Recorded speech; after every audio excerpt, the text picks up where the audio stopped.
നമ്മൾ ഇന്നുള്ളത് വന്ദേ ഭാരതിലാണ്. ഗൈസ്, അപ്പോൾ നമ്മുടെ ട്രെയിൻ എടുത്തിട്ടുണ്ട്.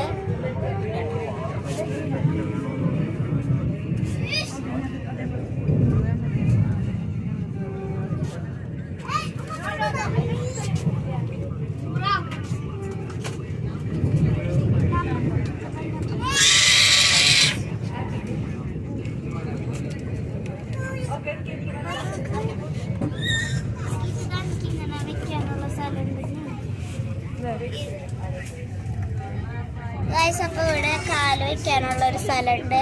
പിന്നെ ഇവിടെ സാധനങ്ങൾ വയ്ക്കാനുള്ള പിന്നെ ഇവിടെ ഫുഡ് വയ്ക്കാനുള്ള സ്ഥലമുണ്ട്.